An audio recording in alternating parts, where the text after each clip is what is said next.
Marky Bilson.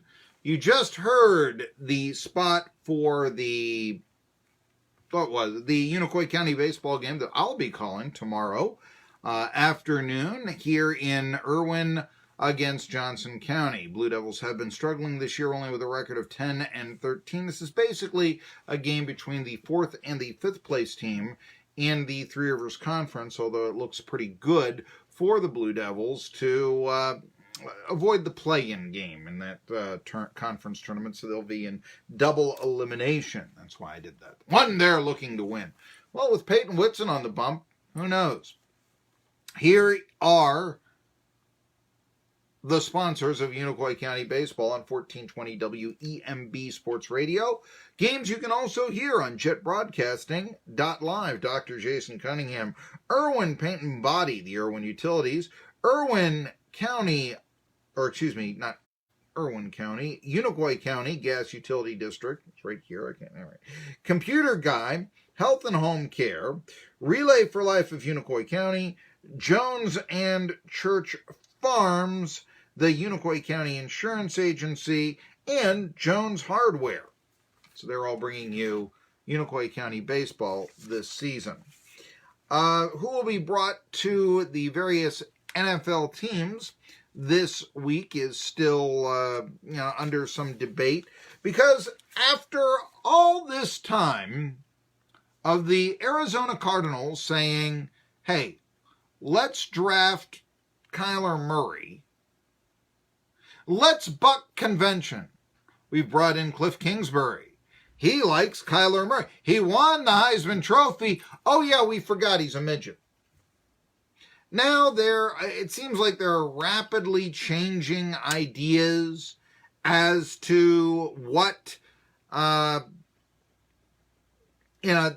quarterback it used to be, had to be over 6 feet tall and all this. I still, though, see in Kyler Murray, Doug Flutie, good quarterback, don't get me wrong. Heck, they once made a cereal after him in Buffalo, New York, but one who, played in Canada for an awful long time, one who you wouldn't draft number 1 overall. Probably deserved to go higher than he did back in the day, but there was a Heisman Trophy winner who did big things for Boston College, just like Kyler Murray did big things for Oklahoma. But still, you've got a quarterback already, and most scouts weren't saying that Murray was the best player in the draft. Most of them were saying Nick Bosa was. Defensive lineman out of Ohio State, who actually took the season off, after a few games, not wanting to risk injury and realizing, I'm going to be the number 1 pick in the NFL draft. I'm not breaking my leg for Ohio State when they're not paying me. Forget about it. No. All right. But now Kyler Murray might not be taken number 1. Maybe the Cardinals came to their senses, which they probably didn't do when they hired a disposed coach from Texas Tech to be their new... And I know, it's like he's a passing game revolutionary. You would have thought, though, that he then would have been retained at Texas Tech. If you're the Arizona Cardinals, you really have to say, we think that Texas Tech are a bunch of morons, and so we're going to fire... Thank you very much for firing your coach. And I know he got a job as coordinator in, Pac-12 and all that. Don't get me wrong, I get that. But even so, you're not hiring a head coach. You're hiring a coordinator out of the Pac-12. All right. The draft has gone closer, and now it looks like the Cardinals might go into a different direction. Essentially, the idea is that the ownership pushed for Kyler Murray, according to Pete Prisco, who is a NFL reporter. Now, the idea, they said, and Prisco, and I find this a little hard to believe, well, the idea is that they're having a tough time selling tickets. And they were hoping that with Murray being the Heisman Trophy winner, this is the philosophy, he would have been a sexier name to draft than Bosa. Problem is, this sort of explains why the Cardinals have gone through 2 cities since winning their last championship in 1947. The NFL teams don't necessarily get a lot of revenue off of their ticket. Oh, it's out there, but yeah, your ticket sales, I mean, that's shared revenue. It's the luxury box that you keep. So they're not selling luxury boxes. I mean, that's the difference between Kyler. That's what they were hoping for. The University of Phoenix would buy more luxury boxes if Kyler Murray was drafted. I'm not buying that. No. There is an idea that the Cardinals are now floating that out, saying, hey, let's see what we can get in draft potential, which I think would be tremendous. Because, yeah, you do have a quarterback in Rosen, and if someone is willing to give you a monster deal for the number one pick, if they want Bosa, they want Murray, they want whoever, think about it. The thing is, I don't know if there is that one clear-cut stud now that the Cardinals have dangled Murray in front of everybody as being the top pick in the draft when most analysts did not have him as number one in the draft. We are talking about a team that had the worst record in football last year. But yes, if someone thought that they were one pass rusher away from winning the Super Bowl and they wanted Nick Bosa, what would they give up for Nick Bosa? How good do they think he is?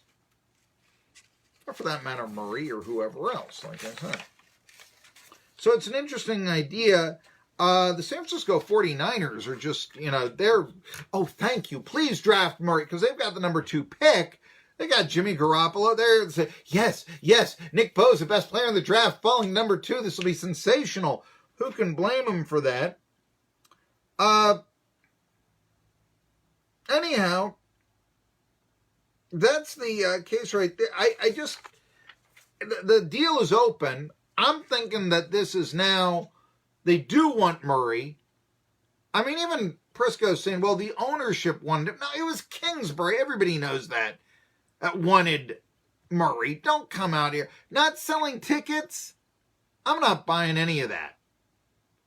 I mean, how many season tickets do the Arizona Cardinals have to sell? Almost any NFL team sells that every game. And forgive me if I'm not familiar with the Arizona Cardinals, attendance. I could look it up here, I suppose. But, are they really struggling to draw fans? Are they blacking out every game? I mean, come on. I think blacking out every game, I think that's something, from the past, so to speak.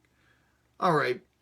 There we go. Average Cardinals attendance here from 2000 to 2018. And I know here last year they drew 62,013 fans a game. The year before they drew 64,000, which was pretty much a high for them. That's negligible. That's negligible. You're not drafting Murray season tickets. That's not happening. Would bring in approximately, I believe $200,000 anyway. So, yeah, what's the deal there? I mean, that for an NFL franchise, $200,000, that's chump change. Come on.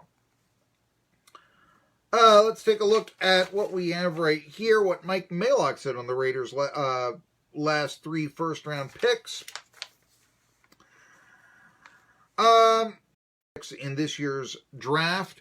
And there's a lot of feeling now that I suppose was kind of surprised. I thought that more people would look at the Raiders as sort of a team of the future. And I say, hey, that got the 3 picks and all this. Hey, everybody remembers when Ben Roethlisberger, not only off the field was a creep, but did not handle the media well at all. I do not get what's going on. I do not get the media in Pittsburgh all rallying around a man who wants demeaned. Simply do not get it. But that's what's gone on. And yes, Antonio Brown has acted rather selfish as well. All right. But I'm a little surprised that people think that, the Raiders, they'll be down all this. 2016, the Raiders selected Carl Joseph. He struggled first 2 years, but he was kind of had his that was what of course, the Raiders went 4-12. Glinshue was drafted at number 10, but the 49ers, or that's who they wanted, did the Raiders, but the 49ers got him with the pick above. So they traded down, and they used that to get Colton Miller, who's an offensive lineman. I'm not real big on drafting offensive linemen in the first round. I'm mentioning this because the Raiders have the 3 first-round picks. So that has come on as well, but he did play all 16 games as a draft. A lot of people looking at this. The one that I have goes Murray, number 1 of the Cardinals. Bosa, 49ers would really make out like a bandit then. Ed Oliver of Houston going to the Jets. That seems to be a bit of a reach for me. Raiders with the 3 picks. Quinnen Williams from Alabama, the defensive tackle. That's a nice pickup. If that is how it would come about. Other picks for the Raiders, because as I said, from Iowa, a tight end at number 24, and DeAndre Baker. All right. There you go. By the way, quarterbacks taken, what they look at a bit, we mentioned Murray, Dwayne Haskins of Ohio State, going to the Denver Broncos in a Yahoo Sports mock draft, by the way. Drew Lock from Missouri going to play for the Cincinnati Bengals. Lineman in the first round. I think you can find linemen in later rounds, and you're better off trying to get that, be it a quarterback, wide receiver, or dare I say running back early on. At least not so many offensive linemen. Montez Sweat, who has the heart issue. They've got him going to Washington at number 15. Daniel Jones from Duke going to the Giants at 17. You don't want to talk about quarterbacks being taken. Byron Murphy from, he's a cornerback, not a quarterback, but, I'll just mention for all the Houston Texans fans out there. Not a whole lot of them, but still. Byron Murphy, Texans at 23. This draft does stand the none. You got it. So, it's one of the mock drafts out there. Got a little more draft conversation in our next segment. One last thing to round out the NFL. One of the things that people don't like about the Raiders, or for that matter, I think the Buccaneers game. Their buys, their road games. There's the trip to Europe. Oh, for the days of Val's schedule and say, no, you can't do this. This team has 3 straight road games. Val Pinchback, that's the reason why. The guy used to be a sports information director at Syracuse, okay? That's why he won the Roselle Award. And you look at, which is for football broadcasters, and you try to have the Roselle Award, and Howard Cosell doesn't. I can't answer that.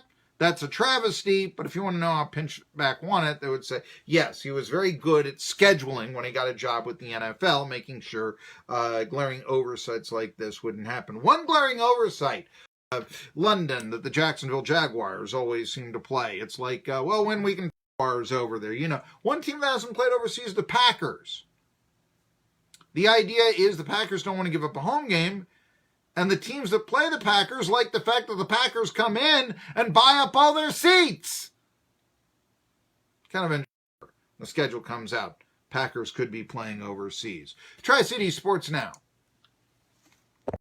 Real Sports Talk, a Jet Broadcasting station. Prescription opioid.